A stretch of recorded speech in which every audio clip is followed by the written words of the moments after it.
Todos los que hemos sido niños con sueños de misterio, hemos soñado con el continente americano, con esta tierra hermana. A veces escuchar las notas de ciertas músicas étnicas nos reconecta de inmediato con un mundo que parece imposible. Un mundo, os lo aseguro, mágico. Un mundo donde casi todo es posible. Un mundo donde aún respiran los auténticos enigmas.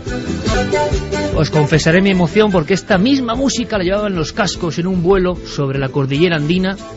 Todo el vuelo, todo el pasaje dormía y yo soñaba con los ojos abiertos, miraba las montañas nevadas e intentaba recopilar todo lo que había aprendido en uno de tantos viajes por esas tierras mágicas, mistéricas, diferentes de América. Esta noche, un nuevo viaje. La diferencia, un lugar seguro, completamente. Y es curioso porque cuando pasa el tiempo y uno deja de acudir a América, a Chile, a Perú, a Argentina, a Bolivia, a Colombia, siente que le falta algo. El perseguidor del misterio, el reportero errante, siente que allí puede pasar casi de todo. Y se explica incluso cómo eso que llaman realismo mágico tiene un sentido. Porque, de verdad, cuando uno pasa 15, 20 días, un mes, investigando, siguiendo testimonios, recuperando historias, viendo viejas piedras, se da cuenta de que ha penetrado en un espacio diferente al convencional. La sorpresa, en cualquier esquina.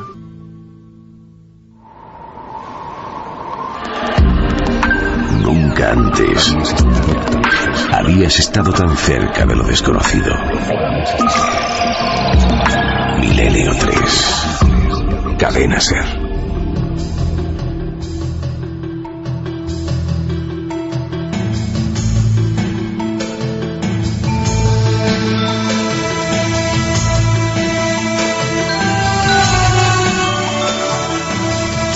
Una y 12 minutos, aquí estamos, en nuestra nave radiofónica del misterio. Javier Sierra, compañero, buenas noches. Muy buenas noches, Iker. ¿Cuántos sueños con esta música? Desde luego, y cuántos viajes reales e imaginados que hemos hecho con estos tonos de música. Olim, una serie dirigida por Fernando Jiménez del Oso que quizá nos hizo soñar y fue el pistoletazo de salida. Desde luego que el lugar que íbamos a visitar merece la pena. Nuestro compañero Javier, con todo tipo de apuntes y sobre todo de recuerdos, lleva un mes en América. Ha llegado hace poco tiempo, hace unos días, y yo le pedí un poco de reflexión para en el cuaderno de campo tener todo en orden. Han sido demasiadas emociones. Carmen, buenas noches. Buenas madrugadas, Iker. Porque nosotros tenemos muchos más contenidos y sobre ese contenido va la pregunta de la semana. No es un contenido muy amable, sinceramente. Hablamos de magia negra. Sí, y esa es la pregunta que ya pueden votar todos los oyentes en ikerjimenez.com.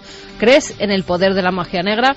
Ya han votado Iker y está ahí, 55,3% que sí que cree en ese poder.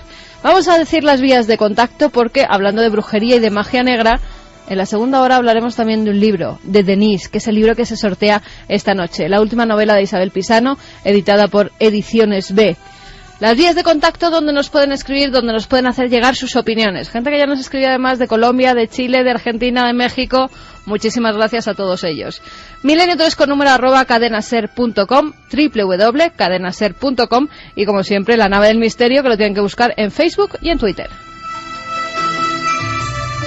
Por si quedaba algo, esta noche está pasando un acontecimiento bien curioso que entra de lleno en el mundo de nuestro compañero Santiago Camacho, el mundo de la conspiración, el mundo de lo digital. Se habla de Anonymous, se habla de España y se habla incluso de ataques a determinadas webs. Santi, buenas noches. Buenas noches, sí. Vamos a permanecer casi en alerta constante las 3 horas porque están pasando cosas ahora en tiempo real. Pues sí, de hecho ya nos lo contaban nuestros compañeros de informativos. Ahora mismo la web de la policía, el Cuerpo Nacional de Policía, está sufriendo un ataque por parte de miembros que dicen ser de Anonymous. Y bueno, todo esto sucede en una semana que ha sido muy movidita, en la que el viernes se anunció la detención de 3 miembros de lo que denominaba la Policía Nacional la cúpula de Anonymous, cosa que ha traído no poca controversia ese término cúpula en Internet. Y el acontecimiento está siendo de gran calibre, de tal calibre que en Twitter ya hay un hashtag, ya hay una etiqueta que es OP Policía, donde la gente está siguiendo en tiempo real y haciendo comentarios el ataque a la web del Cuerpo Nacional de Policía. Fíjate, Santi, hay contraste. Estaremos muy atentos. Hoy vienes con tu dossier sobre alimentación que eso sí que da miedo, es lo que más miedo da del programa, pero qué contraste entre lo que vamos a contar, arqueología pura y misterio, y misterios en el ámbito digital. El viaje ya está ahí, nos marchamos para ver los ojos y los colmillos de unos dioses sin nombre, de unos dioses que, según algunas cronologías, se erigieron en cierto lugar de Colombia por algo, un lugar de muerte y de resurrección, en el siglo 33 antes de Cristo. No es fácil llegar a este punto, a este enclave mágico, Javier. No está en las rutas turísticas habituales. De hecho, para llegar a ese lugar yo tuve que tomar un avión en Bogotá hasta la ciudad de Neiva, y de allí, más o menos en el sur de Colombia, tomar un automóvil que me dejara a 194 kilómetros de la capital, del estado del Huila, en un viaje que duró 5 horas. Allí los tiempos no se miden por kilómetros, como en la vieja Europa, sino que se miden por las horas que uno tarda, porque las carreteras muchas veces son impracticables. Colombia ha pasado por una época, por un invierno terrible, lleno de inundaciones. Parte de su infraestructura viaria se ha visto seriamente afectada, y eso hace que los desplazamientos en el interior del país sean complejos. Por si fuera ¿Lugar poco, peligroso, Javier? Sí, por si fuera poco, estaba siempre un poco la presencia del miedo. Quizá es el miedo que tenemos los occidentales cuando vamos a un sitio que pensamos que en fin, que no pertenece a Europa, que no es 100% seguro, pero es un lugar donde hasta hace no mucho tiempo eran frecuentes los disparos contra vehículos, incluso contra vehículos aéreos, por parte de narcotraficantes especialmente vinculados al cultivo de la marihuana. Así que, en fin, viajaba efectivamente a un lugar en fin, lleno de misterios y lleno de pequeños peligros. Estamos viéndolo, porque la magia de la radio es que nos permite ver con la fantasía y la imaginación. Carreteras quebradas, barranqueras, selva. ¿Hacia dónde vas? ¿Hacia dónde vamos? Vamos a una zona alta, a 1.700 metros de altura, mucho más alta que Neiva. Es un lugar de clima templado. Prácticamente en las casas de toda esa región no se necesitan ventanas con cristales. Muchas de ellas no tienen este tipo de elementos, porque la temperatura es constante a lo largo del año, y por lo tanto uno puede hacer una vida pues casi idílica, ¿no? Mucha fruta, muchas zonas verdes. Son lugares de muchos barrancos. Hay en la zona a la que me dirijo 5 volcanes alrededor que dejan sentir su magnética presencia, porque trazan perfiles en el horizonte que son inconfundibles y que de alguna manera también son amenazantes, aunque llevan siglos dormidos. Y es justo en las estribaciones de esos volcanes, en medio de barrancos muy profundos por donde transcurren los afluentes del río Magdalena, que es el gran río de toda esa región, que nace justo en esa zona de San Agustín, donde nos vamos a encontrar cara a cara, de bruces, con el misterio. Y el misterio tiene un número, una cifra que de por sí ya es impactante: 360 estatuas en medio de la nada, que observan a cualquier caminante que se adentre en un parque arqueológico de 78 hectáreas de superficie, es decir, enorme. Observan con sus ojos penetrantes, pero sobre todo con sus afilados colmillos. Y nadie sabe exactamente a quién pertenecieron, porque no hay escritura sobre ese pueblo. Los llevamos la cultura de San Agustín porque fueron monjes agustinos los primeros que llegaron a esa zona, pero evidentemente no tenían ese nombre. Ignoramos sus nombres originales, lo ignoramos casi todo, hasta la edad en la que aparecieron.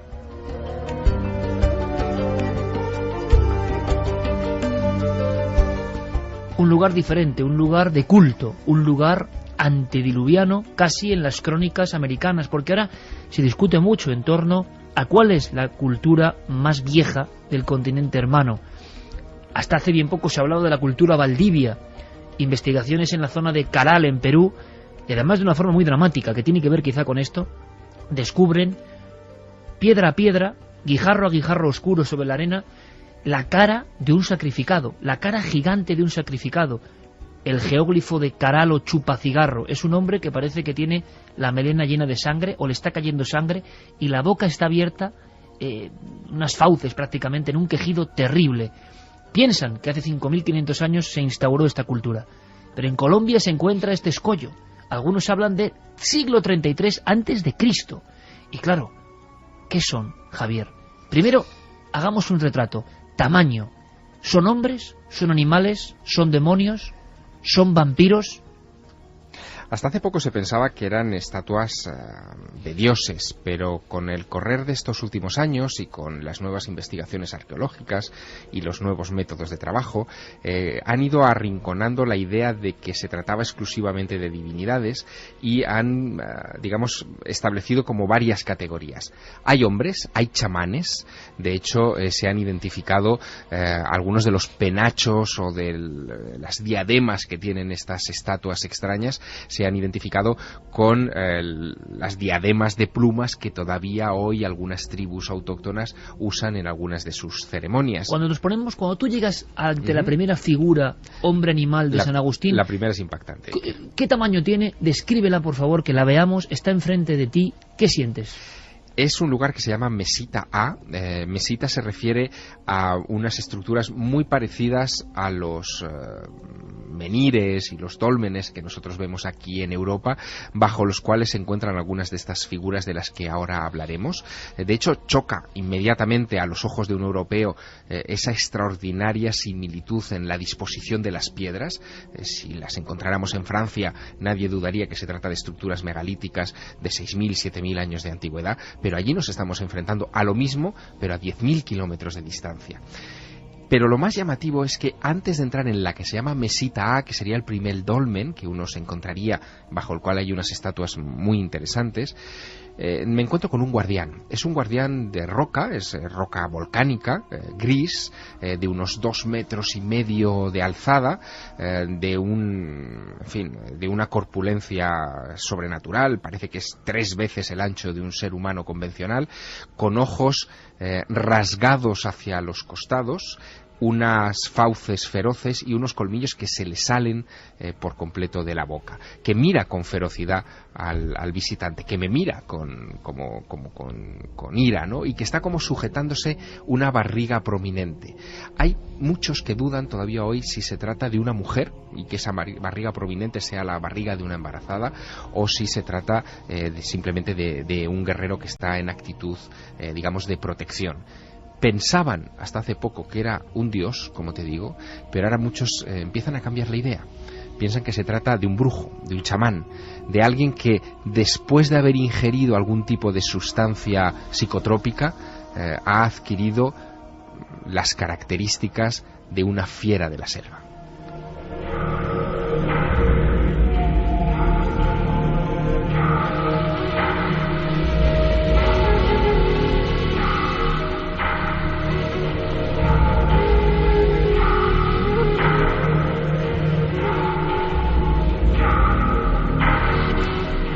Existe en las culturas más primitivas de toda la humanidad el retrato del chamán que deja de ser un ser humano convencional y que se convierte poco a poco en una alimaña, una fiera, y es un híbrido.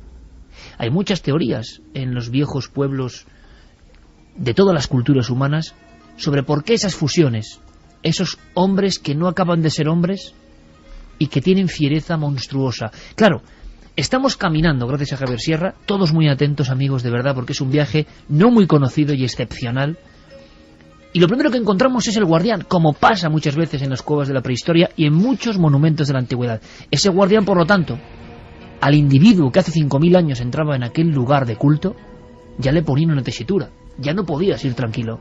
Es uno de las pocas figuras, esa del guardián, la primera que te encuentras y que antecede al paso de la llamada Mesita A, es una de las pocas figuras que siempre se cree que ha estado desenterrada. Era como una señal de advertencia de que estabas entrando en un territorio sagrado.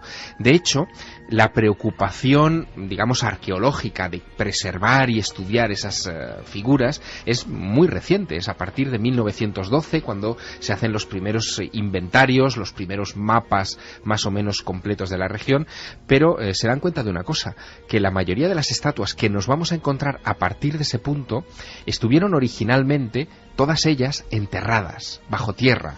Eran estatuas guardianes pensados para la ultratumba, para el más allá, no pensados para el mundo de los vivos. Solo unos pocos estaban emergidos. Ahora bien, Iker, los que estaban en la superficie eran verdaderamente impresionantes, porque unos metros más allá, pasada la mesita A, flanqueada la primera colina y dejado atrás el sendero inicial que uno recorre cuando entra en ese parque arqueológico, se encuentra con otra zona que es la llamada Mesita B, y cerca de la Mesita B una figura, un monolito enorme de casi 5 metros de alzada, que recibió en su época, a principios del siglo XX, el nombre de El Obispo.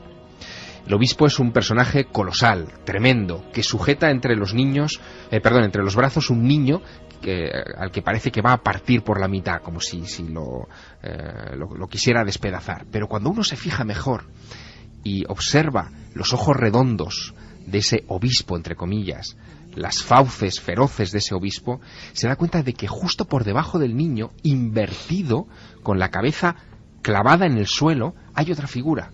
Es una figura de vientre femenino, de vientre plano, que está como expulsando el niño que está recogiendo el obispo. El obispo es un partero, es alguien que está en el momento de atender el alumbramiento de una nueva criatura que él saca del vientre de la madre en esa especie de estado extraño, de estado alterado, que es lo que los arqueólogos creen que pudo haber ocurrido en el periodo en el que se construyeron esas estatuas. Porque, y he aquí lo interesante, Iker, parece que en el momento en el que se construyeron todas estas estatuas, que es el periodo que los arqueólogos llaman el periodo clásico, entre más o menos el siglo II antes de Cristo y el siglo IX de nuestra era, es el periodo en el que comienza ese pueblo, del que desconocemos muchas cosas, comienza a ingerir polvo de coca, como si ellos estuvieran utilizando algún tipo de psicotrópico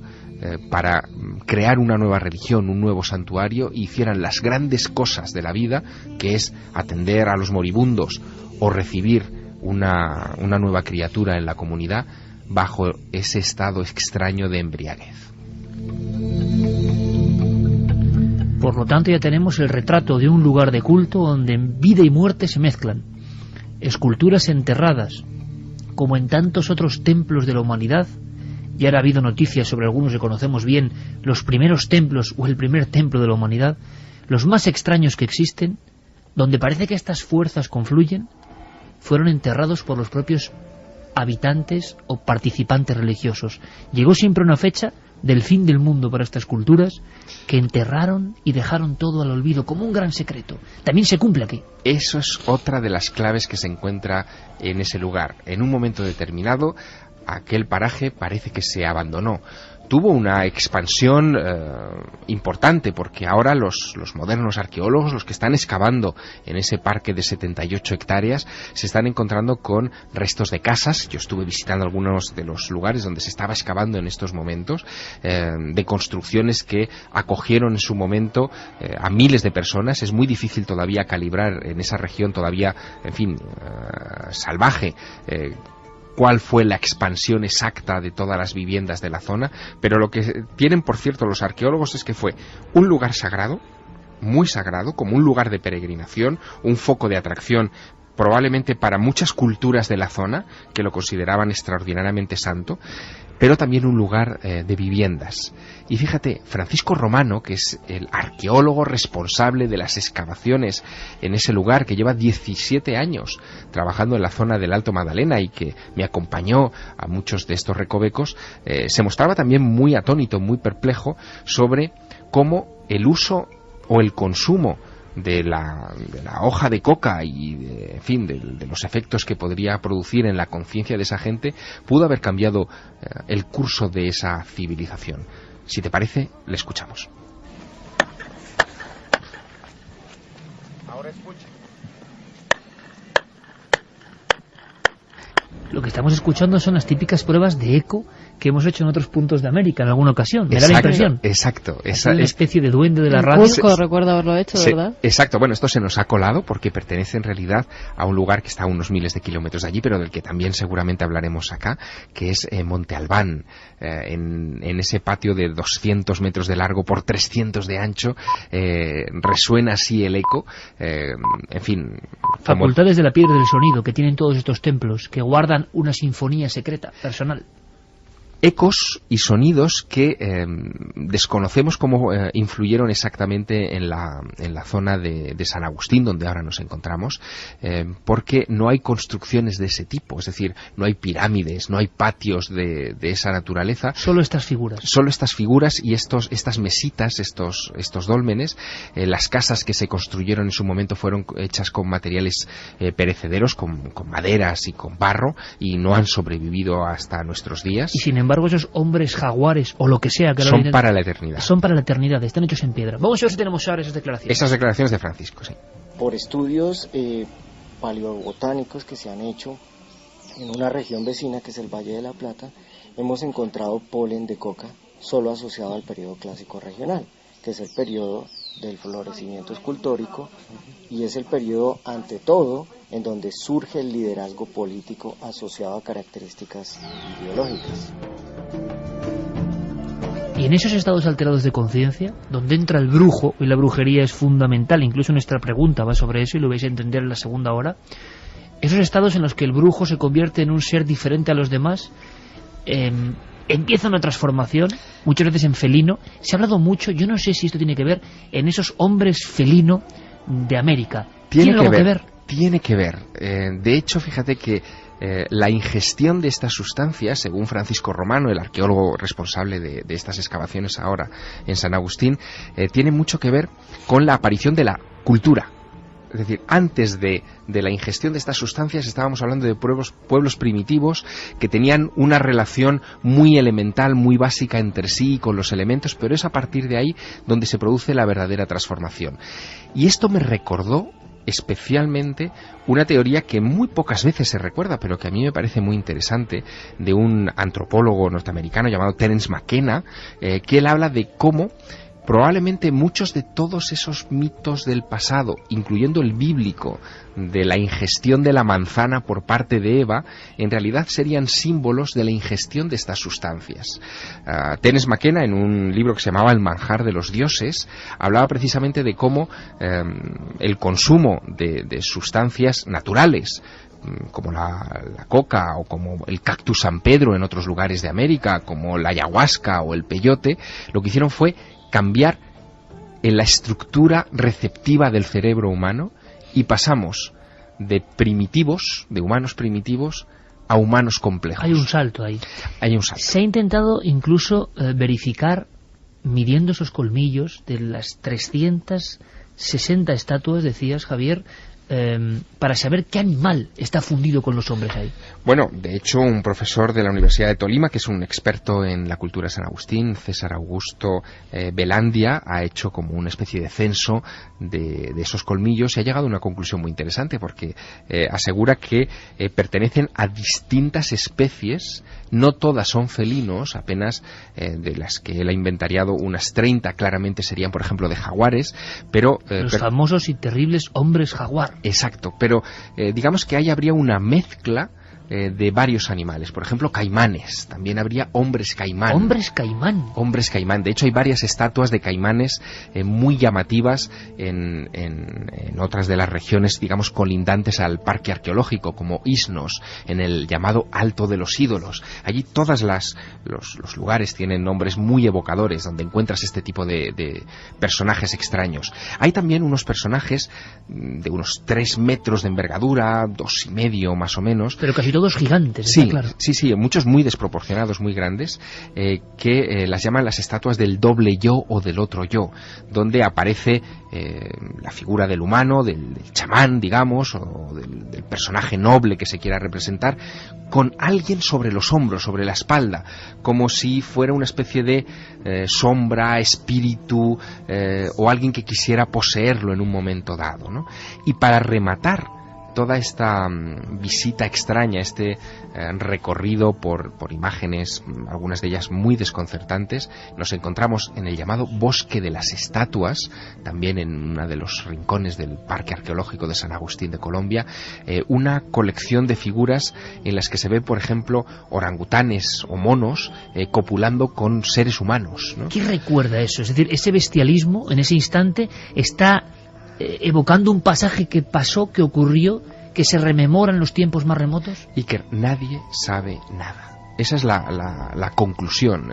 Con cada una de las personas con las que yo me entrevisté en los días que estuve en San Agustín, me tropecé con teorías diferentes. De hecho, por ejemplo, recuerdo con digamos, especial intensidad mis conversaciones con un autor, con un escritor de Neiva, que fue el que me recibió. Él se llama Elías Falla.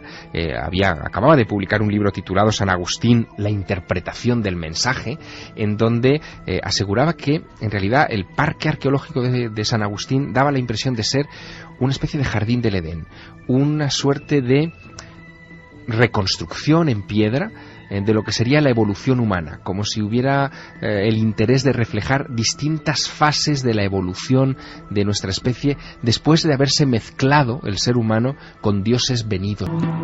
Es curioso el recuerdo, el retrato en piedra atemporal de algo que debió pasar en épocas remotísimas. Precisamente tengo aquí en la mano National Geographic, edición internacional, El nacimiento de la religión, los templos enterrados de Göbekli Tepe, y Göbekli Tepe le dan una datación, ya sin temor a la duda, de 11.600 años.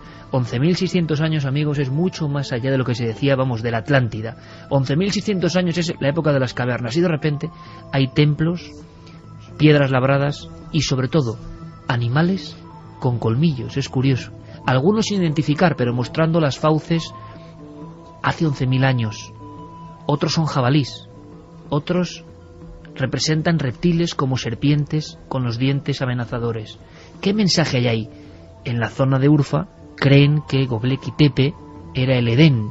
Es como si un eterno bucle de historias que solo se acuerdan de ellas los antiguos estuviéramos empezando a vislumbrarlo poco a poco. Pero en este lugar, porque también estos lugares, si fueron de culto, de vida, de muerte, de chamanismo, de transformación, de esas sombras que poseen a los iniciados y les catapultan hacia otros universos, también todavía se pueden recoger anomalías ahí dentro. Es decir, hoy en el siglo XXI, personas que han vivido el misterio o la sombra muy de cerca. El ejemplo, y que solo es posible en América, en este mundo, nos lo trae ahora Javier Sierra, porque ha recogido sucesos realmente maravillosos y espeluznantes.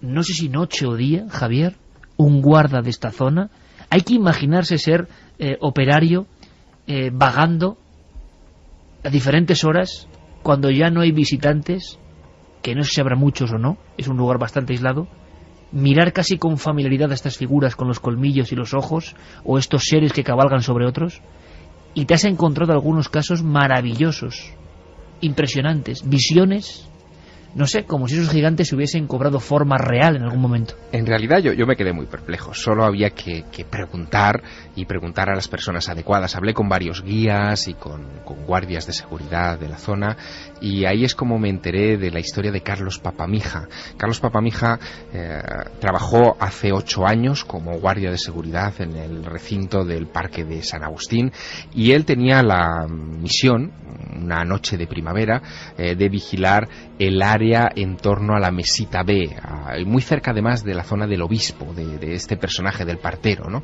Estaba en un cobertizo que hoy todavía puede verse, dormitando pues a altas horas de la madrugada, y de repente él nota que el aire se está estremeciendo a su alrededor, que algo o alguien está pasando por allí.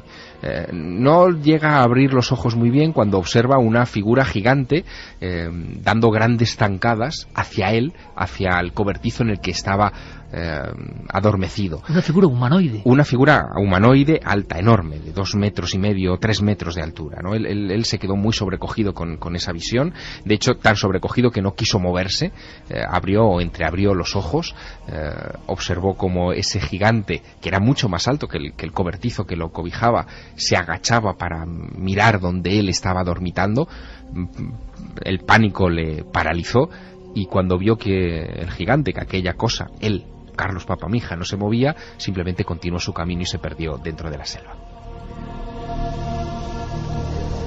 Una sombra, una figura, un coloso auténtico, un imposible. Hemos conocido algún caso en España similar. Se agacha, se encorva para observar al vigilante que está dormido. Son lugares que atraen historias tras historias. Tampoco es, cuando uno visita ese lugar, tan extraño. A uno no le parece nada extraño. De hecho, la mesita B, por ejemplo, cobija a dos figuras que, en fin, parecen de otro mundo, ¿no?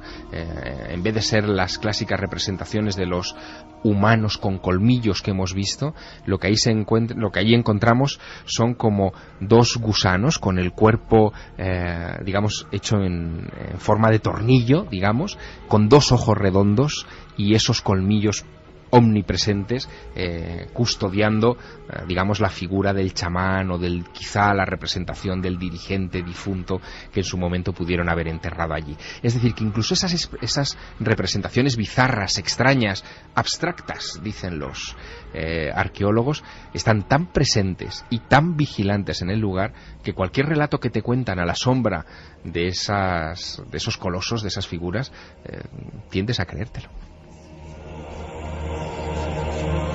Pero es que estamos viendo un lienzo casi, Javier, perfecto, que viene desde el primer arte de la humanidad, de esa visión onírica entre el sueño y la verdad, esa visión flotante de figuras que cambian de aspecto.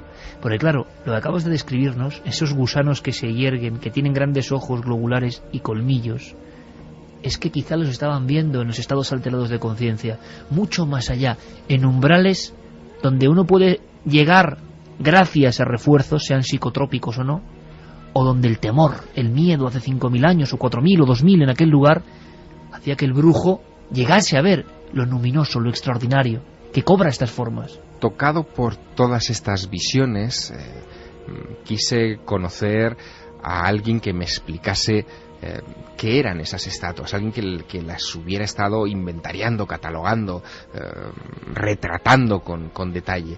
Y me tropecé con un bien curioso sujeto, ¿no?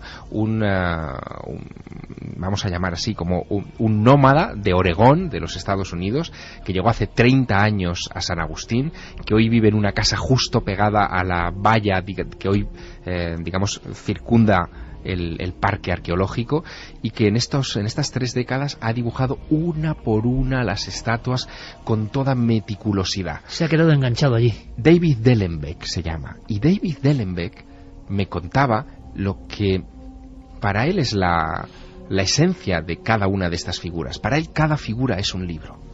Lo que yo quiero decir es que las piedras para mí son textos. Son textos. Yo los llamo textos. Cada uno cuenta un cuento que sería un libro. Ajá. Pero nosotros no leemos ese lenguaje. Yo vivo cerca del parque, y yo vivo muchos años cerca del parque, y yo he hablado con miles de turistas, hermano, y los turistas se van de aquí frustrados. Porque ahí ni hay un letrero que les dice nada. No hay ni libros para vender. No. Ahí no hay nada. Entonces, chévere ver cosas bonitas, pero el ser humano quiere más que eso. Esa sensación de que no hay un letrero que explique claramente qué son esos ídolos o esas figuras, para qué servían, es verdad que genera mucha inquietud, mucha angustia. Pero Dellenbeck, este curioso personaje que ha viajado, como te digo, por todas partes, es un nómada que ha estado también en el extremo sur de América y en el extremo norte del continente, ha encontrado paralelismos que cuando me los explicaba a mí me chocaron profundamente. Me hablaba de lugares que conocemos, lugares en Perú como Chavín de Huántar, donde también aparecen estos ídolos con colmillos que yo no recordaba. Y David Dellenbeck hace así la conexión. Y que dan mucho miedo, porque encima está en su posición original en mitad de unas grutas terribles a 4.000 metros de altura. Te contaré más cosas, porque David Dellenbeck establece una conexión con Chavín de Huántar que cuando la analicemos nos va a llevar a conclusiones muy curiosas. Le escuchamos. Si tú no entiendes Chavín de Huántar, olvídese que vas a entender esto. Chavín de Huántar es la cultura madre de los Andes. Chavín de Huántar es el nacimiento de la cultura andina y es el nacimiento de la litoescultura andina. Ahí es donde nacen los dioses, o más precisamente para mí, ahí es donde muchos hilos de muchas cosas que iban desarrollándose de 10.000 años antes de Cristo hasta 2.000 años de Cristo, como todas las plantas, como cómo hacer todas las cosas, como todos los artes, como trabajar metal, todos esos hilos se hicieron un tapiz en Xavi. Cuando, por cierto, César Tello encontró las primeras referencias de esos monolitos que dan miedo en la oscuridad, con una lámpara o candil de aceite, con una linterna, da igual, esos seres con colmillos, con una mirada penetrante, esos dioses muertos que parece todavía vivo, su ánima que está ahí, que está todavía latiendo, él habló de una fortísima impresión de encontrarse con deidades de otro mundo. Es curioso porque, no sé si lo hemos comentado, Javier, pero las estatuas del otro yo es el nombre que le dan a esos cabalgadores o sombras o seres desprovistos de apariencia física, pero que acompañan a ciertos individuos y que son capaces de meterse en nuestro cuerpo. Podrían ser los espíritus de los antepasados y podrían ser esas mesitas, esos lugares enterrados con esas estatuas, digamos como vigilantes del inframundo, podrían ser el nexo de comunicación con, en fin, con los antepasados. Por cierto, Javier, una cosa que también pregunto a nuestros amigos, que es restos humanos en este lugar, en San Agustín. Claro, estamos viendo 300 y pico esculturas y... Estamos viendo, y lo pueden ver, en Facebook y en Twitter, algunas de las fotografías que ha pasado Javier, las ha colgado de su viaje. León, exactamente. Esto es un lujo. Y pueden ver algunas de esas figuras porque son impresionantes. Son impresionantes. Y vamos a ir con preguntas. Carmen, primera que lanzo yo así. Yacimientos, huesos, porque hay dos teorías. Lugar de germinación, a mí esto me pone los pelos de punta, porque no dejo de verlo en todo el mundo. Los lugares más especiales, los lugares donde la magia se condensa, parece que hay una gestación del mundo, pero también parece que son enclaves donde se iba a enterrar a los muertos, pero luego muchos de estos no se encuentra nada. Es que tiene todo el sentido, Iker. No lo tiene para nosotros, la cultura judeocristiana, la cultura occidental, que pensamos que el tiempo transcurre en línea recta, pero para los antiguos el tiempo circulaba, es decir, transcurría en una especie de bucle eterno, por lo tanto la muerte se conectaba con el nacimiento. El lugar donde se enterraba a los antepasados era el lugar donde también iban a dar a luz las mujeres con los nuevos integrantes de la comunidad. El ciclo de la vida que seguía. Exactamente. Pero ¿hay cadáveres debajo de San Agustín? La respuesta es no. Es decir, los antiguos no, hay cadáveres más recientes. Pero pasa en Göbekli, pasa en otros sitios, claro. No hay de ese tiempo. En este caso, la explicación la tenemos que encontrar forzosamente en el tipo de terreno que estamos pisando.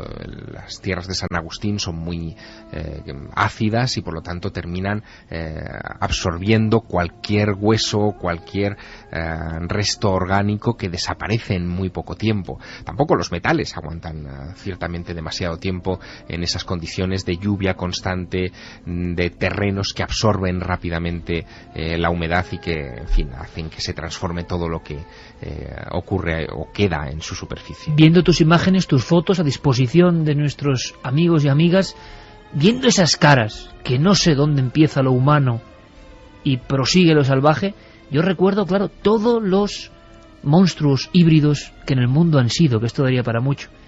Cuando en la cueva de Les Tres Frères, en Francia, un conde, además, y unos niños se encuentran, les da mucha impresión, en lo más alto de la cueva, un individuo que está como corriendo en lo más abrupto, está como corriendo en paralelo a la escena, a la pared, y mira con la cara en frontal, y la cara tiene cuernos de ciervo, no es un animal amenazador, los ojos redondos y una especie de sonrisa.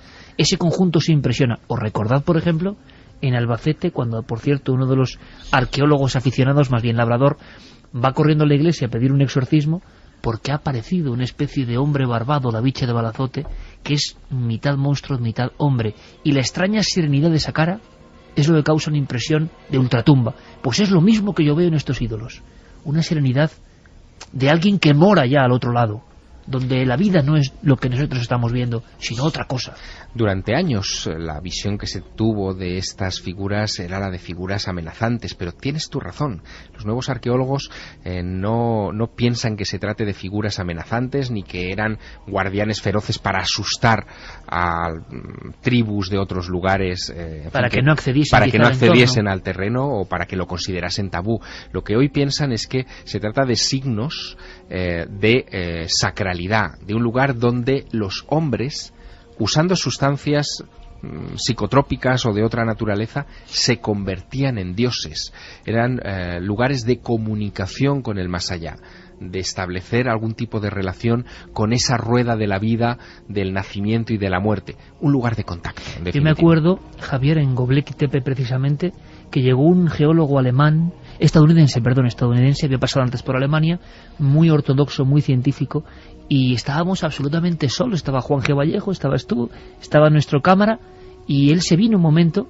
Llegó él con su mujer y con los niños que estaban recorriendo esa parte de Turquía. Y se quedó, hablamos, y se quedó emocionado, o sea, casi lloraba este hombre, que venía del mundo de la ultratécnica, simplemente contemplando los leones, los híbridos, los monstruos, porque parece que hasta el individuo más hermético, más pegado a la vida cotidiana y material, cuando de pronto, pecho descubierto y sin red, se encuentra con esto, en el conjunto de esto, en la soledad de esto, sobre todo con algo que no pueden explicar después de lo que él ha estudiado, y se encuentra contra lo inexplicable. Lo que viene en los libros se va todo al garete porque ¿dónde lo incluye? A mí me preguntó este hombre, ¿cuánta? 140 toneladas, ¿qué época le dan? Y yo dije, unos 11.000 años. Dijo, imposible, y su mirada, mirando ese monolito de Göbekli Tepe, se humedeció. Nos encontramos con piezas de la historia maravillosas. Javier Sierra nos trae estampas de voz del lugar donde los hombres se convertían en dioses de aspecto, hay que decirlo, a veces fiero, terrible. ¿Por qué los colmillos? Vamos con preguntas. Vamos con algunas de las preguntas. Metzi Nieto dice, saludos milenarios, que emociono escuchar que ustedes también admiran la cultura chavín. Saludos desde Perú. Buenas noches, nos dice Iris Pineda. Os escucho y veo cada fin de semana desde Asturias. Me gustaría comentaros que mi madre, que era indígena maya, nos contaba de niños historias sobre los hijos de los jaguares. En ella contaba que al disminuir la cantidad de hombres por las guerras y hambrunas, había mezclado su sangre con la de jaguares, que para ellos era un dios de sabiduría y poder. Estos descendientes tenían la facilidad de por las noches transformarse en esos animales, en jaguares. Se les reconocía por el color amarillo de los ojos y de pelaje claro. Se dice que aún en las montañas de Centroamérica existen los hijos del jaguar. Qué bonita historia. Pero en el fondo recordando como un pasaje antiguo de hombres y animales conviviendo para generar otra raza. Esa historia de la hibridación, esas estatuas de los monos que parecen estar manteniendo relaciones sexuales con humanas, esas imágenes que están en el bosque de las estatuas desconcertantes de monos sujetando poporos, pequeños recipientes en los que se machacaba la hoja de coca para después esnifarla. ¿Qué hace un mono esnifando droga, no? ¿Qué hace con esos ojos desorbitantes y con esa actitud tan humana? Todas esas mezclas, toda esa hibridación, todo ese mestizaje ha dado pie a innumerables teorías y, por ejemplo, este escritor que yo te mencionaba antes y que fue un poco mi anfitrión, Elías Falla, en la zona de Neiva, él lo interpreta como un mestizaje de origen extraterrestre. Yo no le di mucho crédito hasta que de repente caí en la cuenta de un pequeño detalle. En 1965 llegan al Museo del Oro de Bogotá, en Colombia, unas figurillas que se han desenterrado en estas zonas de las mesitas de San Agustín. Ya habían llegado otras de zonas pertenecientes a tribus como los Quimbaya, también similares y catalogadas como polillas. Las figuras que llegan son como pequeños avioncitos a escala de oro, de las pocas piezas de oro que se han encontrado en San Agustín y que inmediatamente llaman la atención de muchos expertos. Llaman la atención porque los pájaros o cualquier animal volador que nosotros conocemos tiene las alas sobre el cuerpo, están en la parte superior del cuerpo. Sin embargo, estas figuras las tienen en la base del cuerpo. Puro aeroplano, ¿no? Exacto, como si fuera un avión, ¿no? Hay un investigador norteamericano que se da cuenta en un viaje a Colombia de estas figuras, un criptozoólogo muy famoso, Ivan Sanderson, que es el que pone fotografías de estos avioncitos en manos de algunos amigos suyos que son ingenieros aeronáuticos, y un ex ingeniero que ha trabajado para la Fuerza Aérea de los Estados Unidos que observa esas piezas, las compara inmediatamente con un F-102 Delta Dagger y llega a la conclusión de que aquello, en fin, está diseñado aerodinámicamente y que refleja un avión. Claro, que se encuentre eso esa pieza que llegó a ser el logotipo de Erich von Däniken y de la sociedad que él organizó junto con un abogado de Chicago, Jen Phillips, llamada la Ancient Astronaut Society, que esa pieza se haya encontrado a unos metros de estos colosos de colmillos de los que estamos hablando esta noche, era una asociación, en fin, muy evocadora. Unos colosos de colmillos y mirada puesta en el infinito que custodian quizá un pequeño avión de oro.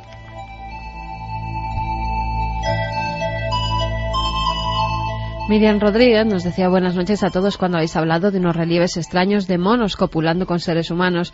Me he acordado de que este estilo de relieves son muy comunes en las culturas mesoamericanas, como por ejemplo los relieves olmecas, en los que los jaguares copulan con las mujeres de los que nacen los baby jaguar o baby face. Así es. O los extraños relieves de Monte Albán, de los danzantes, que no sabemos realmente lo que reflejan. ¿Qué pensáis de que en general las culturas americanas tengan la tendencia de desarrollar este tipo de relieves? Pues imagínate mi sorpresa, porque nada de esto estaba preparado, para que desde Colombia, desde la cultura de San Agustín, mi siguiente salto fuera Monte Albán.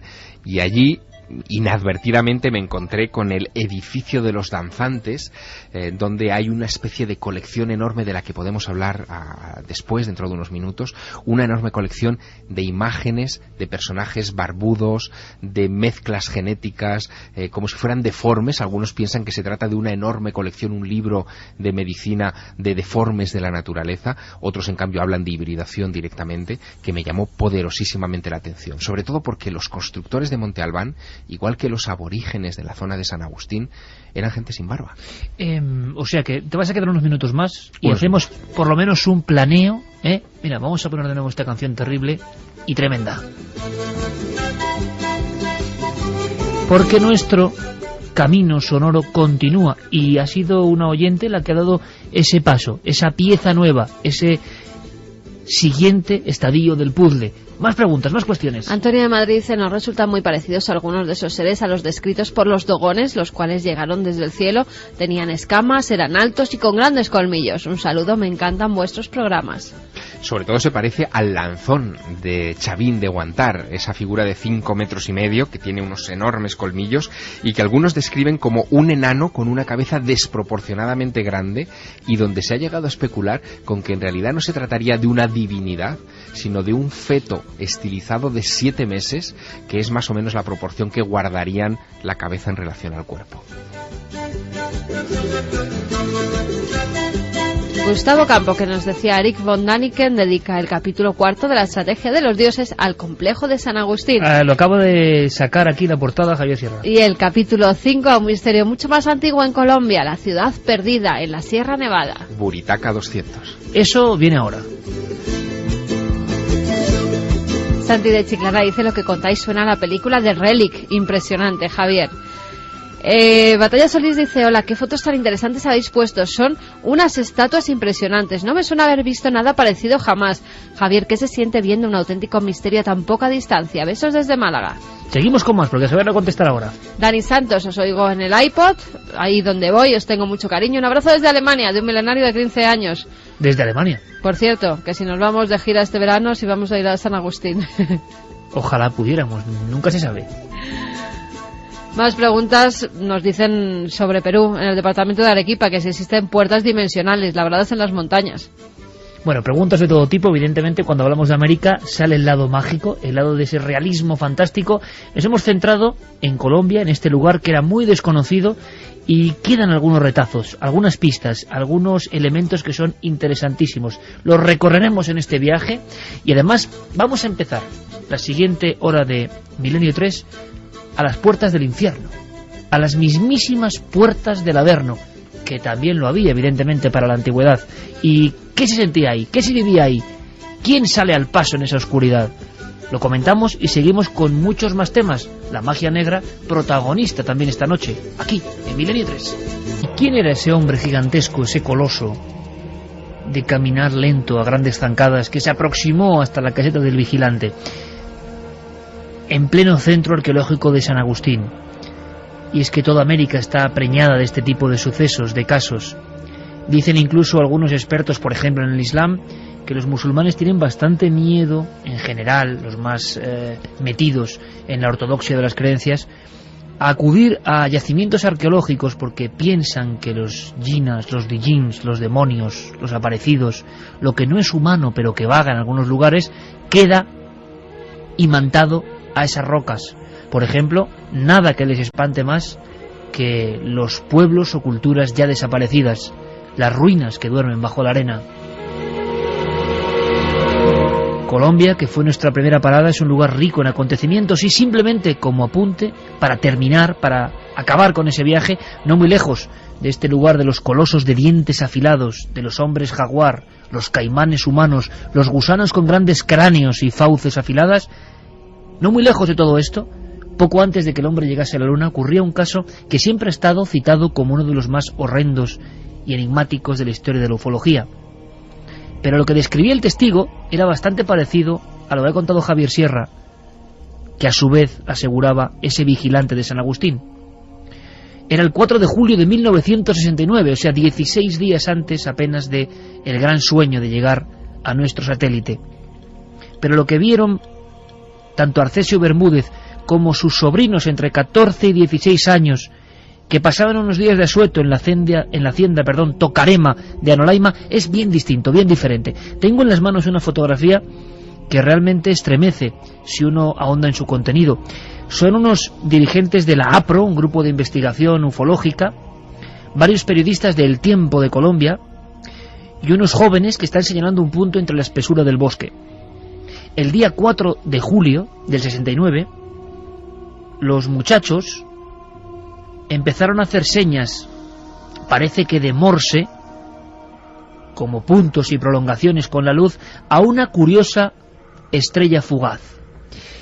Esa estrella fugaz empezó a moverse y, según siempre los testimonios de estos chicos que fueron sometidos a hipnosis, y en esa hipnosis dibujaron lo que habían visto, se convirtió en un globo o una especie de óvalo luminoso que llegó a pasar muy cerca de ellos, rociando con su luz las arboledas, las frondosas arboledas de la hacienda Tocarema. En cierto momento de este encuentro, esa especie de globo luminoso en mitad de la noche, ante los espantados testigos, desciende, balanceándose. Solamente el mayor, un hombre de 53 años, perfecto estado de salud, Arcesio Bermúdez, se quedó con una lámpara de aceite en la mano. En la hacienda no había luz eléctrica, cara a cara con aquella figura. Durante unos minutos, 2 o 3, objeto y testigo se miraron fijamente. El tiempo se detuvo, no hubo ademán de nada, simplemente allí se quedaron como unidos uno a otro. Arcesio, ya en el hospital de Bogotá, declaró que en mitad de esa luz había algo, o más que algo, había alguien. Un individuo colosal, gigantesco, como una sombra. Las piernas abiertas, como columnas, casi formando una A. Había una barra, o se distinguía algo, en el trasfondo de ese globo de luz. No había ojos, ni boca, ni orejas. Aquel individuo parecía estar completamente envuelto por un traje de buceador, sin hacer un solo movimiento, solamente como asomándose a la presencia de Arcesio, se observaron mutuamente. Después, sin hacer ningún ruido, se marchó hasta convertirse de nuevo en una estrella. Tengo otro recorte y simplemente lo voy a leer sin añadir nada más. Muere una de las personas. Agencia de El Tiempo, Colombia. A los 8 días de la extraña aparición en la finca de Anolaima, murió en Bogotá, en el hospital, por causas desconocidas, el señor Arcesio Bermúdez, uno de los que presenció la llegada del objeto misterioso parecido a un platillo volador, y quien precisamente fue la persona que se acercó al aparato y dijo haber visto una persona dentro, una sombra, añadiría yo, colosal, gigantesca.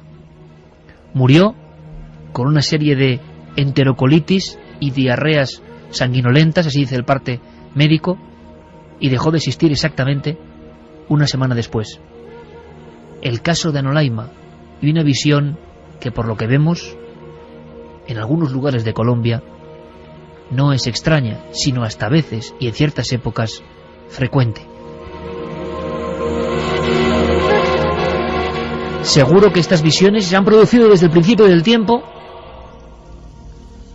Estarán o estarían identificadas como apariciones del inframundo, del ultramundo, del más allá, del reino de los muertos, por parte de los habitantes de otros tiempos, épocas, de otras culturas y civilizaciones. Los tallaron, los dibujaron, los retrataron e incluso hicieron conductos para ese mundo diferente, que no es bueno visitar. Javier Sierra estuvo a las puertas de esa esfera que se abre más allá. No es Colombia, es México. Aunque sea de forma breve, queremos sentirnos también nosotros, oyentes milenarios, en ese umbral. Javier Sierra, a unos pocos pasos del mismísimo infierno. Nunca pensé que podría firmar una crónica delante mismo de las puertas del más allá. Es exactamente donde me encuentro en este momento, solo dentro de un templo, el templo de Mitla. Es un vocablo azteca que significaba lugar de muertos, y se trata de un recinto ceremonial a unos 500 kilómetros más o menos de la Ciudad de México, que verdaderamente impresiona. Dejadme que os explique la postal que tengo delante de mí. Se trata de un lugar que en estos momentos se encuentra prácticamente cubierto por nubes de tormenta, al que se accede por 9 escaleras que significan los 9 cielos que tenían que atravesar las almas de los difuntos antes de entrar en el más allá. Aquí a los muertos se los enterraba siempre acompañados de un perro, de un techichi, que es el término que recibían estos guías de ultratumba. Y la verdad es que la marea de sensaciones que invade a este compañero vuestro, a este milenario vuestro, es impagable, es espectacular. Recuerdo, por ejemplo, la visión que tuve delante de el gran templo de Tiahuanaco en Bolivia, donde también varias escaleras conducen hacia una puerta en la que se admira un ídolo de ojos cuadrados que te mira con fiereza. Nunca había sabido interpretar ese lugar, pero a la vista de esta puerta de ultratumba, de esta puerta del más allá, acá en Mitla, en los valles de Oaxaca, en el corazón de México, todo cobra un inesperado sentido. Han sido días muy intensos. Ayer, por ejemplo, visité Monte Albán, que es uno de esos lugares que tiene ese nombre hermoso, pero que en realidad no sabemos cómo se llamaba, ya que fue abandonado hacia el siglo X de nuestra era por razones que todavía desconocemos. Se trata de un lugar que se extendió por 50 kilómetros cuadrados, una enorme ciudad prehispana. Los zapotecas hicieron una proeza que todavía hoy no nos podemos explicar. Cortaron todo un cerro, toda una montaña, la alisaron sin hierro, sin animales de carga, sin rueda, empleando quizá, son los cálculos de los españoles, unos 300 años solamente en preparar el terreno, y después izar una serie de pirámides, altares ceremoniales, pasadizos subterráneos, templos astronómicos que cortan el aliento. Todo eso es lo que yo me estoy encontrando en este último trayecto, en esta última etapa de mi gira americana.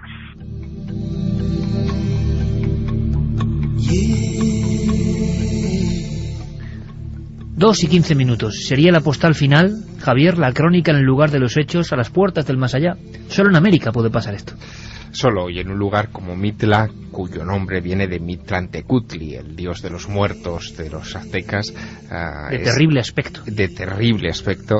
Ese lugar cobra una vida inusitada. Fíjate que allí entendí, quizá un poco embriagado por todas las imágenes que me rodeaban durante aquellos días de visita a México y después de haber venido de ver la cultura de San Agustín en Colombia, allí entendí de repente, o creí entender de repente, algo que los arqueólogos todavía no han sabido interpretar, que son los frisos que rodean el templo de Mitla. Son frisos geométricos que forman como escaleras que suben, escaleras que bajan, espirales, pero todo deja, digamos, quedan huecos entre todos esos diseños geométricos para que la imaginación las recorra como si fueran los pasadizos del más allá. Los antiguos egipcios, en su libro de los muertos, imaginaban que el difunto tenía que atravesar una serie de pasadizos angostos, de escaleras, de giros y requiebros extraños, antes de convertirse en una estrella en el firmamento y pasar a la inmortalidad. Bueno, pues ese camino al más allá es la sensación que daban esos relieves que, como te digo, a fecha de hoy todavía no han sido correctamente interpretados. Y una vez más, obras de ingeniería alucinantes, explicaciones arqueológicas que llegan hasta un punto, pero que no conectan con la esencia a veces de las cosas, la esencia emotiva, la esencia que despierta algo de lo más hondo de nuestras células, que conecta con eso, y una vez más América, que creemos que se ha contado casi todo, llena de tesoros. Yo creo que, Javier, lo que tenemos que hacer es vagar a lo largo de estas visiones que has tenido. Hay muchas sorpresas, muchos encuentros, y siempre va unido el puro misterio con la sensación. Decía una oyente, si había puertas dimensionales en algún sitio, esta podía ser una de ellas, pero sobre todo la sensación que uno se llevaba, que es difícil de resumir, me imagino, que tú incluso hacías paralela a esa visión tremenda de ese monolito solitario en un lugar desolado como Tiahuanaco, ese gigante. Da la impresión de que los gigantes, quién sabe, esos gigantes o ellos nos visitaron en alguna ocasión. Cuando uno recorre el mundo no se le puede dar esta idea, y no es porque sea fantasioso, sino simplemente hay que ver. Hay que ver esos monolitos, como por ejemplo el dintel que corona la puerta del templo de Mitla, que pesa 18 toneladas, que es de una sola pieza de basalto y que realmente, impresiona, sobrecoge. Y sobre todo hay que tener en cuenta algo que a mí me estremece cada vez que lo recuerdo. Tiahuanaco, la cultura de San Agustín, esa puerta al más allá, al lugar de los muertos que es Mitla, Monte Albán, Teotihuacán. Todos esos lugares fueron encontrados desiertos por los españoles. Se abandonaron en un momento determinado, algunos de ellos se enterraron deliberadamente y todavía no sabemos por qué. Milenio 3. Detrás del misterio, en busca de una respuesta. Cadena SER.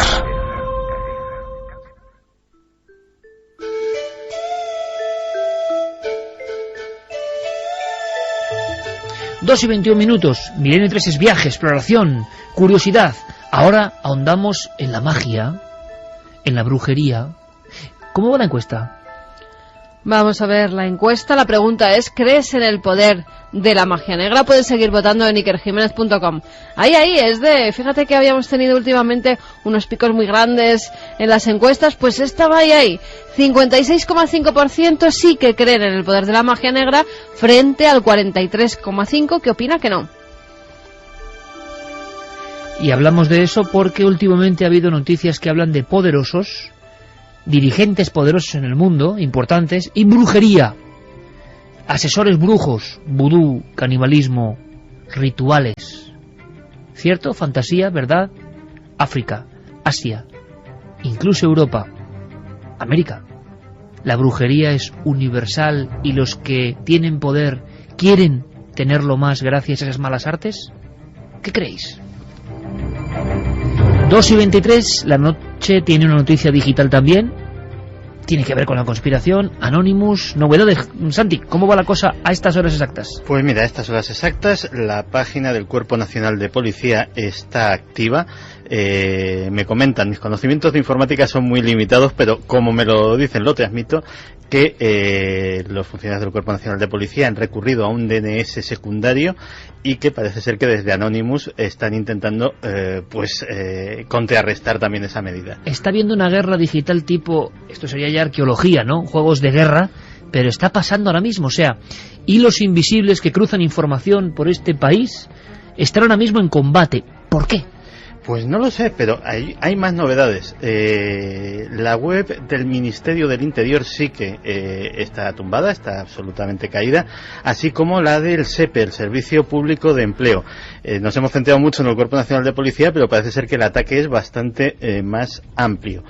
Y bueno, todo es en respuesta a la redada del otro día, en la cual, pues en una rueda de prensa, yo creo que un poco precipitada, pues los comisarios responsables de la brigada que llevó a cabo las detenciones, pues anunciaron a bombo y platillo que habían detenido a la cúpula de Anonymous.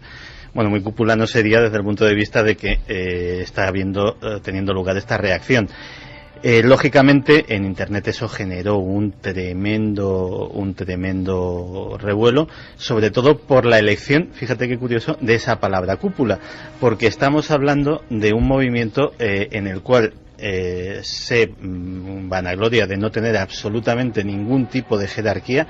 Es más, ni siquiera los miembros son los mismos de una acción a otra. Es decir, puede haber gente que se haya apuntado puntualmente a este OP policía, a esta operación policía, y que no haya participado jamás en algo de Anonymous, o gente que haya participado en todas las acciones de Anonymous y que, por ejemplo, diga, oye, yo contra la policía no tengo nada, y se haya abstenido de participar en ella. Digamos que ese recurrir a la palabra cúpula ya demuestra un cierto desconocimiento de la propia organización.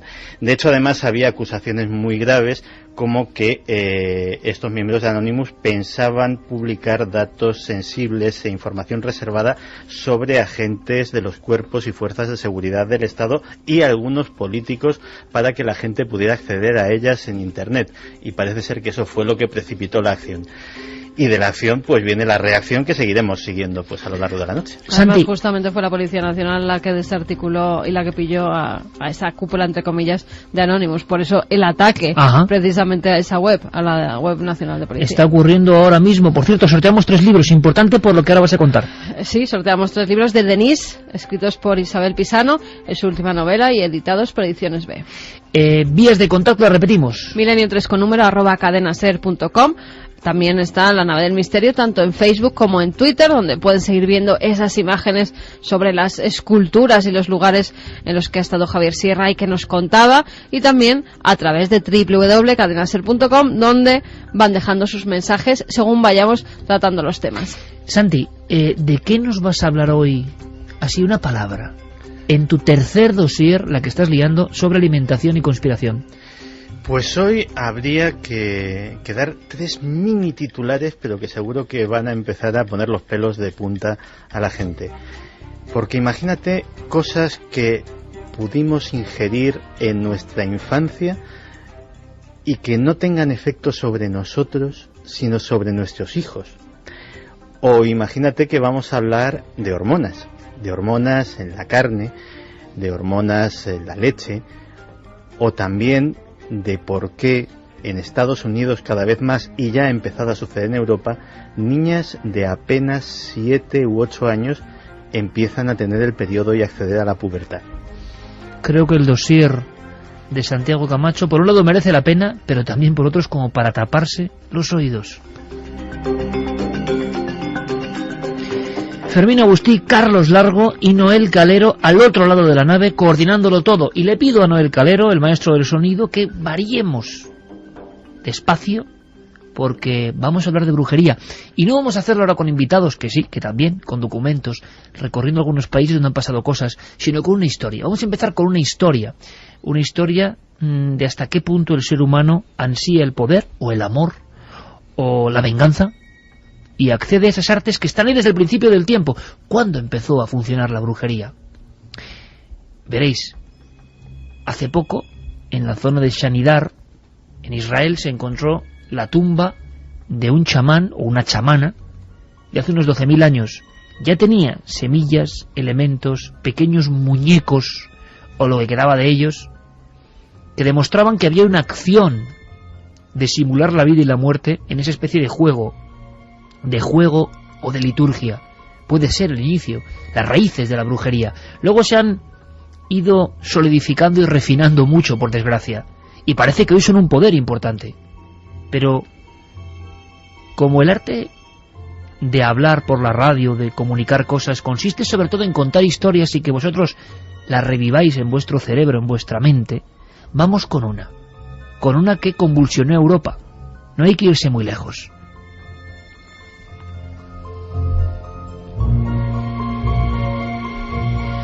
Fue en el año 1954 y, como dice Siker, conmocionó a Europa, pero sobre todo Francia. En Francia fue un caso conocidísimo. Estaba todos los días en los periódicos, los medios de comunicación. Vivieron segundo a segundo el juicio que más tarde contaremos. Todo empieza con una joven, Denise Labbé. Esta mujer era una joven bastante enamoradiza. Se había quedado huérfana muy joven, a los 13 años, había tenido una vida bastante dura. Isabel Pisano, en esta novela, en Denise, igual que el nombre de la verdadera protagonista, Denise Labbé, ha estudiado todos y cada uno de los relatos que se publicaron sobre esta mujer y nos cuenta más o menos cómo era ella.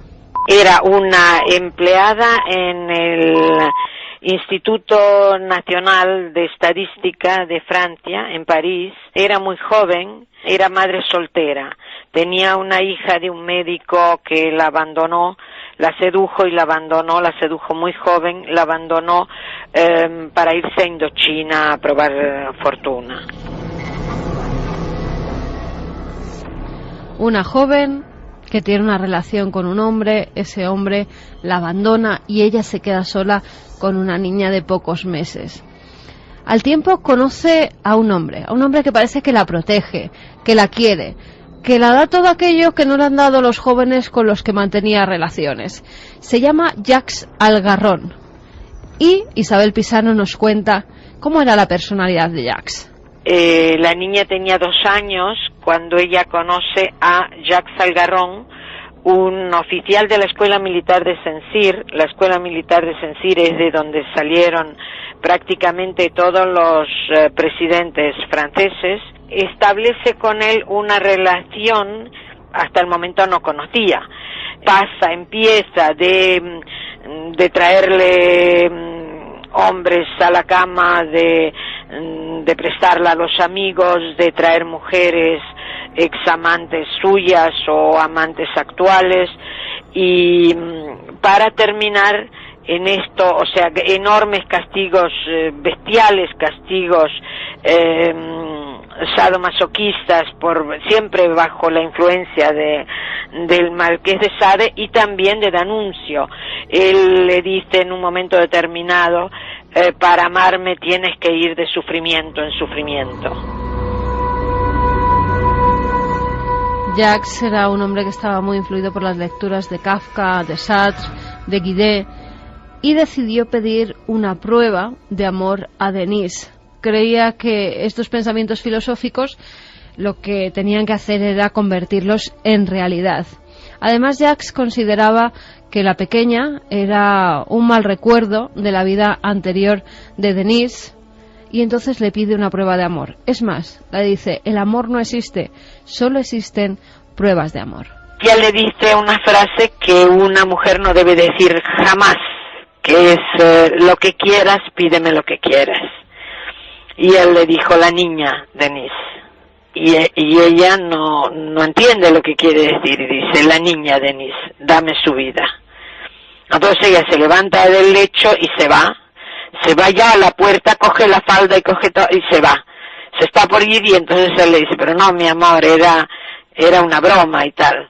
Entonces él empieza a jugar con eso, y ella ya al final se acostumbra y cree que eso aumenta su placer. Empieza así, pero después en cambio se convierte en una exigencia bestial. Denise le seguía porque le obedecía ciegamente, tanto es así que en un momento determinado, cuando el juez le pregunta, bueno, pero usted le creía todo lo que le decía, y dice, sí, señor juez, él siempre tenía razón. Como vemos, una persona muy joven que tiene miedo a volver a ser abandonada por un hombre. Denise se niega en un principio a cumplir el deseo de Jacques, pero como ve que la va a abandonar, pues entonces empieza a jugar un poco con la vida de su hija.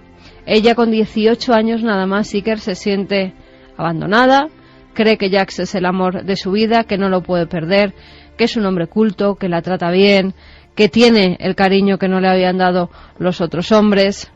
Pero Jacques, de vez en cuando, para poner la prueba, se iba unos días de casa, como diciendo que tenía que hacer ese sacrificio para que él regresara y vivieran juntos su amor. Intenta matar a su propia hija en 3 ocasiones, Iker. Una de ellas intenta arrojarla al río. Es más, la tira al agua, la empuja y la niña empieza a ahogarse. Incluso queda un testimonio que dice: yo, Denise Lafont, nacida en Blois el 3 de julio de 1935, secretaria de profesión, confieso que la tarde del 1 de octubre de 1954 arrojé al canal Ile-Rance a mi hija Claudine, de 2 años de edad y padre desconocido. Al ver cómo se debatía entre las aguas, me giré para no verla morir. Pasados algunos minutos, cuando volví la vista hacia el canal, divisé a un hombre valeroso que se había arrojado al agua para intentar salvarla. En ese momento, gracias a un ángel de la guarda, la niña se salva, pero ya estando en su domicilio, alza a la niña hacia una ventana, la pone muy cerca de esta, y cuando va a empujarla para que se caiga por el edificio y dé a un patio, un vecino ve sus intenciones y entonces rápidamente mete a la niña hacia lo interior. Pero Iker, no contenta con ello, al final cumple el deseo de Jacques y lo que hace es introducir a la pequeña de 2 años, su cabecita, en un cubo lleno de lejía. Él la abandona y le dice que ella no puede pagar el precio que él pide y que nada, y que podía haber sido, dice la carta, dice, yo podía haber sido siempre tu verdugo y tú la más sumisa de las víctimas. Entonces, ella está fenomenal ese día, se levanta por la mañana y dice, pero qué bien, y se pone a lavar la ropa, llena una tinaja de agua, la llena de agua y de lejía.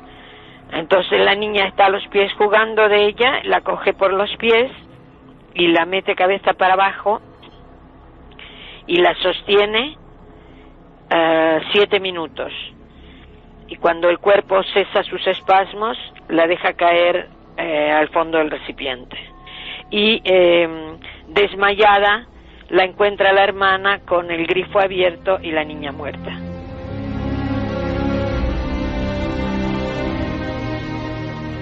Son detenidos, además, tanto la persona que había salvado a la niña como el vecino declaran en contra de la mujer porque ya había tenido 2 intenciones de asesinarla y la habían pillado, y se celebra el juicio en Blois en 1956. Todos los medios de comunicación a nivel mundial están en ese juicio día a día, y además aquí entra a jugar la brujería. Al parecer, Denise, en esa relación de amor-odio que había tenido con Jacques, empieza a visitar a todo tipo de brujos, de videntes, al principio para que su amor no se fuera, para hacer rituales brujeriles en los que pues congelaran ese amor de alguna forma y se quedara junto a ella. Como no podía conseguirlo, empezó a visitar a gente de peor calaña, a gente que estaba relacionada con las fuerzas oscuras, que realizaban rituales extraños.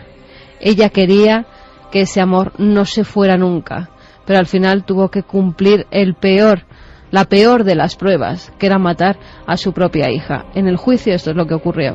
Propio les llamaban los diabólicos de Blois, los poseídos. Solo una madre poseída por el demonio, por el propio diablo en persona, podía hacer una cosa tan infame con una criatura inocente, indefensa, que había ella misma engendrado, ¿no?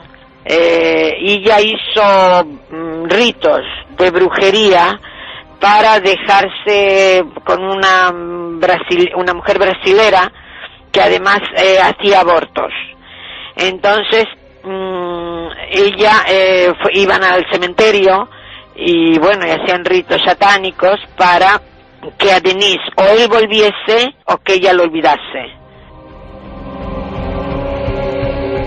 Pusieron como excusa estos rituales, que ya estaba como ida por ellos en el juicio. El abogado lo utilizó, incluso la brujería, la magia negra, para decir que es que esta chica no estaba muy bien de la cabeza, pero no la sirvió absolutamente para nada. Fue condenada a cadena perpetua y a trabajos forzados durante toda su vida. Y Jacques fue condenado a 20 años de cárcel como inductor de ese crimen, del crimen de Catherine. O sea que la sombra densísima de la brujería y la magia negra no aparece solo en países más o menos poco desarrollados, sino que siempre ha estado envuelto su hálito de un eco extraño, de la sensación de que, por ejemplo, para amarrar el amor o el poder, pues ronda por ahí, está por ahí. Y da igual la preparación, la cultura, el dinero incluso de las personas que se abandonan a estas prácticas. No es extraño observar que ya desde los años 50 las personas que ejercían brujería o magia negra también se dedicaban, por ejemplo, al asunto de hacer abortar.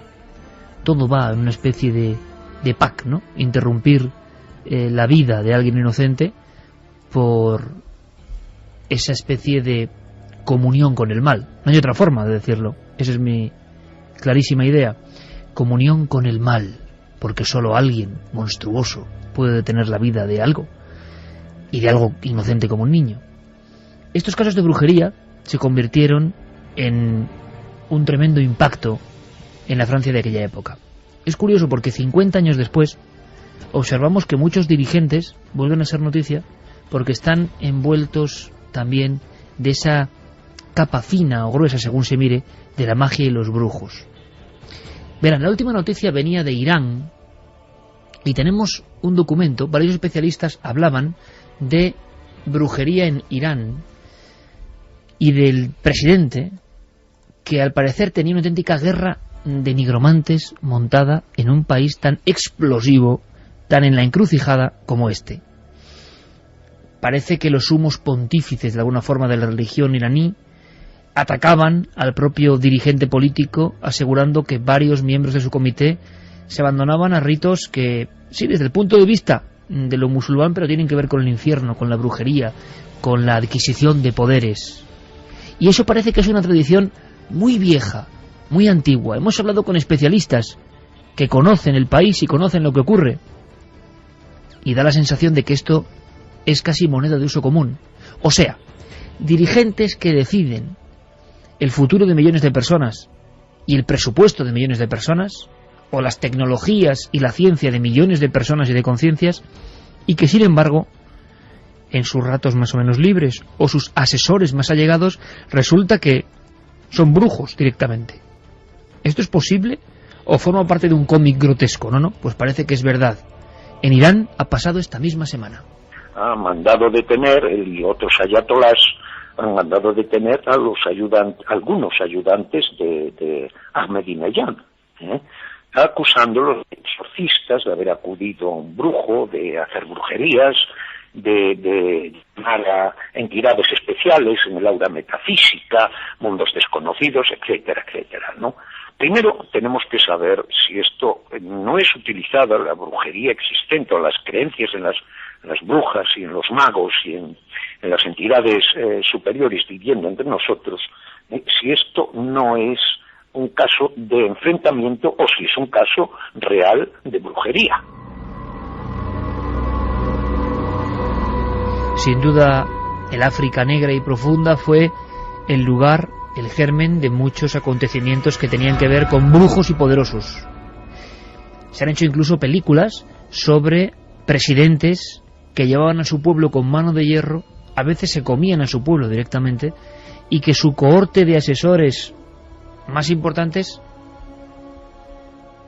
eran, pues, brujos, eran hechiceros, eran chamanes que habían tomado el camino, dicen los expertos en esto, no yo, de la mano izquierda.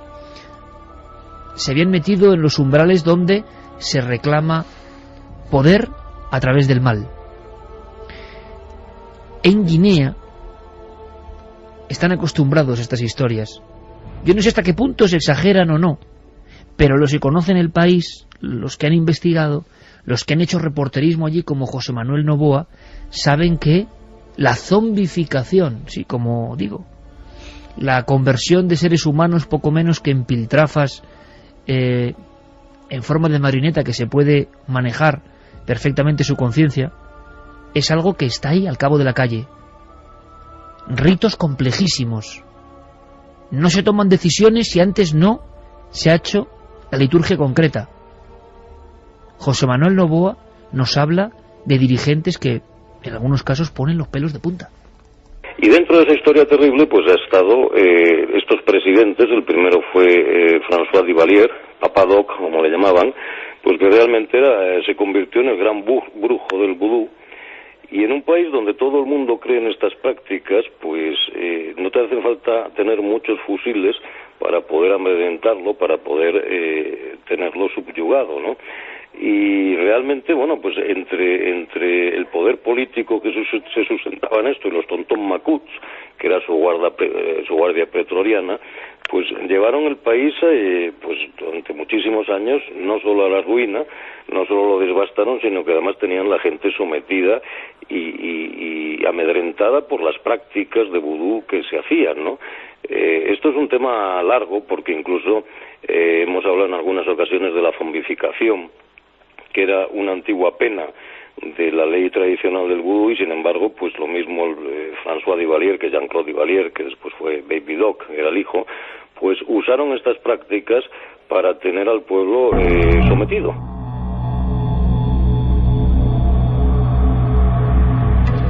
De hecho, François Duvalier se jactaba él mismo no de tener brujos a su servicio, sino de ser él mismo un poderoso bokor, un poderoso mago negro del vudú. Y fíjate que analistas internacionales, incluso los propios embajadores norteamericanos que mandaban informes a los Estados Unidos, pensaban que esto era una pose. Decían, bueno, Jean-Claude Duvalier es un personaje cruel, pero es culto, tiene una formación europea, todo esto lo hace para asustar a un pueblo muy supersticioso como es el haitiano. El problema es que cuando cayó la dictadura de los Duvalier, se encontraron en el palacio presidencial verdaderos templos vudú con restos humanos utilizados como amuleto, con cantidades bastante apreciables del polvo vudú famoso que con la toxina del pez globo hace que la gente tenga un coma profundísimo que engaña incluso a los médicos y que hace pasarlos por muertos.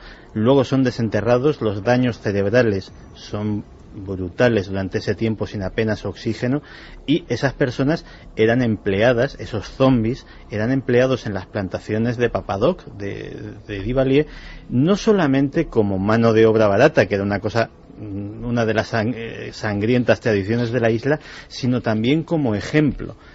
Tú puedes acabar en mis plantaciones de caña, puedes acabar siendo una persona sin mente, siendo un muerto viviente, si te opones a mí. Y efectivamente ese poder lo ejercía a través de los tontón macut, siempre con gafas de espejo, siempre armados. Los tontón macut, el nombre viene precisamente del nombre que en la tradición vudú se le daba a los bokor itinerantes. Había brujos negros que recorrían toda la isla haciendo trabajos de magia negra a cambio de dinero. Mercenarios de la brujería. Efectivamente, esos eran los tontón macut originales, y luego él se apropió de ese nombre que ya de por sí causaba pavor en todo Haití para otorgárselo a su policía política. A Haití llegó el mundo de la brujería desde, evidentemente, África. Ahora hablará José Manuel Novoa de Guinea, pero la primera estación es esta, Haití, país arrasado por ese gran terremoto y que tiene ese estigma, esa lacra de brujos todavía a sueldo, hoy, vagando y actuando. ¿Cuándo empezó todo esto de la brujería? Parece que los expertos, Novoa en este caso, hablan de un estallido muy concreto. Se ha hablado en el cine, por ejemplo, de la noche de los muertos vivientes, la noche de los zombies, la noche en la que las ánimas parece que toman el mando. Bueno, pues algo así, una noche de sangre, desde luego, y de brujería y de magia negra, ocurrió en Haití. Nos lo recuerda José Manuel Novoa. En el caso de Haití, en la famosa noche de White Caimán, donde realmente surgió el vudú, oficialmente, como tú sabes, el vudú hoy en día es una religión oficial en Haití. Bueno, pues fue la rebelión de los esclavos, donde de diferentes tribus que provenían de África se unen en una noche, esta noche de White Caimán, donde hacen un pacto de sangre, donde hacen una ceremonia de lo que podríamos llamar el principio del fenómeno vudú, donde matan muchos cerdos, o sea, hay mucha sangre, hay mucha abundancia de sangre en ese sacrificio, y al día siguiente matan a 1000 blancos, que es donde empieza la revolución de Toussaint Louverture, que era el que fue el primer presidente después de la isla, porque era el esclavo que había dirigido toda la contienda. Y en ese momento los blancos, pues aunque no creen en estas cosas, pero sin embargo les aterrorizó saber que habían hecho, según ellos, un pacto con el diablo, y que por eso una población que hasta ese momento estaba sometida, una población esclava, pues fue capaz de sobreponerse y en un solo día matar a 1000 blancos. Ahora sí es el turno de Guinea, un país con lógicas conexiones con el nuestro. La brujería siempre presente en los más altos mandos, en las personas que ostentan el poder. Macías aniquiló 1/3 de la población y la mitad pues fueron sometidos a sacrificios rituales donde se comía carne humana, donde se alimentaba lo que ellos llaman el egú, que es esa cualidad de hacer magia que justamente la tienen que alimentar con carne humana, ¿no? Y después de Macías pues vino Obiang Nguema en el año 79 y siguió las prácticas, las idénticas prácticas de su tío. Se sigue torturando, se sigue comiendo carne humana en rituales, en Ayemaú se llaman, que son rituales de sangre. Por ejemplo, cuando Idi Amin entran en su palacio, cuando detienen a Idi Amin, pues en la nevera tenía dos cabezas en el congelador, pues de dos personas, porque había matado recientemente y estaban allí esperando a que se hiciera algún ritual. El efecto que provoca en una población que cree profundamente en estas cosas es mayor que el que puedes provocar a base de fuerzas de contingencia o de muchos fusiles o muchas armas, ¿no? La brujería en ciertos puntos tiene más poder, consigue más fuerza incluso que las armas. Yo creo que es una buena frase. Santi, en Argentina se ha encontrado la senda de un personaje que fue importantísimo en la política por su influencia y por su magia. Pues sí, porque nuestros amigos argentinos, que sabemos que tenemos muchos y les mandamos un saludo, hay un nombre que para ellos les será muy familiar y de muy triste recuerdo: José López Rega. José López Rega, también llamado el brujo criollo o incluso el Rasputín de la Pampa. Era un cantante lírico aficionado, de hecho llegó a hacer intervenciones en radio cuando consiguió la amistad del general Perón, que él le consiguió que los micrófonos de la radio se le abriesen de vez en cuando. Fue también un futbolista de carrera bastante fugaz en el River Plate, y de ahí pasó a ser policía. Como policía se las ingenió, era un hombre ambicioso y muy inteligente, se las ingenió para formar parte de la guardia personal de Juan Domingo Perón. Pasaron semanas, incluso meses, sin que Perón y López Rega cruzaran una sola palabra, pero poco a poco se las fue ingeniando para irse acercando cada vez más al mandatario, tener primero una relación ya de saludo, luego ya de cierta confianza, finalmente de amistad, y de ahí pasar a ser el secretario particular, consultor, curandero y mago de Juan Domingo Perón. Y es que este personaje que, entre otros, entre comillas, logros, pues tuvo la tétrica labor durante la dictadura militar argentina de auspiciar la siniestra AAA, el Escuadrón de la Muerte, al que se le adjudican más de 2000 ejecuciones sumarias de militantes de izquierda. Pues aparte de esto, de ser masón y de otras muchas cosas, era practicante de la Umbanda, un culto brasileño, un culto afroamericano, en el cual las religiones africanas, el catolicismo, las prácticas indígenas brasileñas, el espiritismo, nociones de ocultismo occidental, pues se mezclan para hacer pues algo similar al vudú, pero en otra vertiente. Y parece ser que muchos políticos, y muy especialmente, no solamente Juan Domingo Perón, sino también sus esposas, sobre las que López Rega parece que tenía un cierto ascendente y era una persona que las influía mucho, pues tenían mucha fe en los trabajos mágicos de López Rega y ciertos trabajos para perjudicar a enemigos políticos o para beneficiar empresas futuras, pues se le encomendaban a este personaje que ya sin su vertiente mágica pues pasó a la historia más truculenta de la Argentina, pero que además pues tiene este tinte brujeril. Carlos Lago, compañero, buenas noches. Buenas noches, Iker. Aunque sea en retazos, también en América hoy, brujos y poder.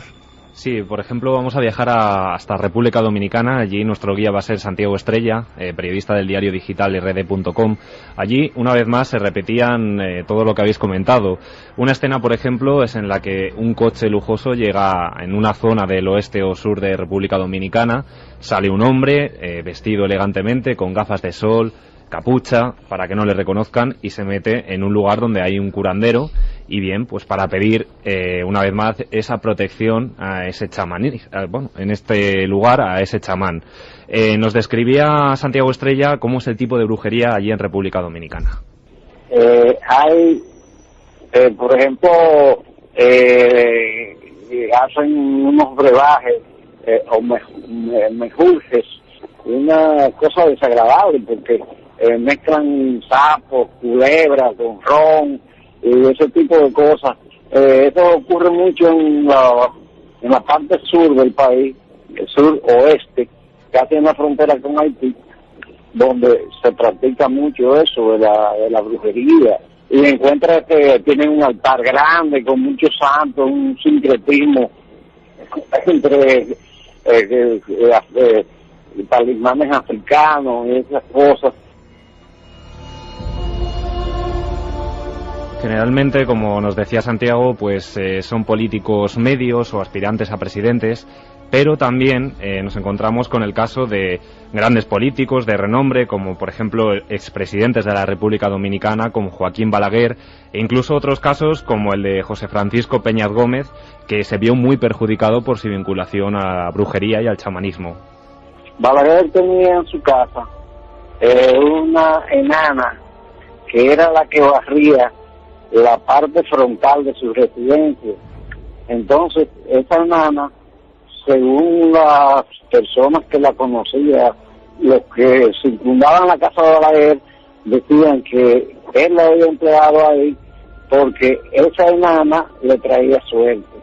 También otro líder político que es el más grande, que fue el más grande conductor de masas en la República Dominicana, José Francisco Peña Gómez, de la Internacional Socialista, apareció en las elecciones del año 96 en un video que correspondía a un rito de vudú, que es una práctica haitiana. Entonces, ese video que fue difundido en la televisión le ocasionó, pero tremendo problema, porque sus adversarios aprovecharon esa coyuntura para decir que él era un brujo haitiano. Problemas para el que iba a ser aspirante, bueno, el que llegó a ser presidente. Muchos problemas. Incluso también nos encontramos el caso de México, donde José Gil Olmos, autor de Los Brujos del Poder, nos ha dado a conocer también historias como la de Vicente Fox, expresidente de México, que también tenía esa relación con el chamanismo y la brujería con el fin de ganar confianza. Y fíjate, una historia muy curiosa como la de la sindicalista Elba Ester Gordillo, de gran poder político, que tuvo que pagar un precio muy alto por seguir ganándose la confianza de todos estos políticos. La líder nacional del sindicato de maestros se llama Elba Ester Gordillo. Ella ha tenido una incidencia directa en todos los gobernantes en los últimos 20 años.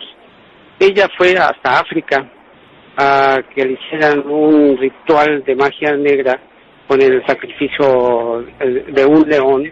La envuelven en esta piel con la foto del entonces presidente de México, Ernesto Zedillo, Ponce de León casualmente, y este ritual era para la protección que ella necesitaba, esta falta de confianza, porque en ese entonces el presidente Ernesto Zedillo había tomado la decisión de que se investigara su fortuna, una fortuna que tiene un fondo ahí oscuro, y quitarle todo el poder que tenía. Entonces, de acuerdo a testigos que estuvieron en esta ceremonia de magia negra, Dicen que le vaticinó el brujo de Nigeria que iba a perder un familiar y coincidentemente a los pocos meses de que regresa a México, ella recupera el poder que tiene, pero uno de sus nietos preferidos muere de manera trágica en su casa. Brujería y política, a veces mundos paralelos.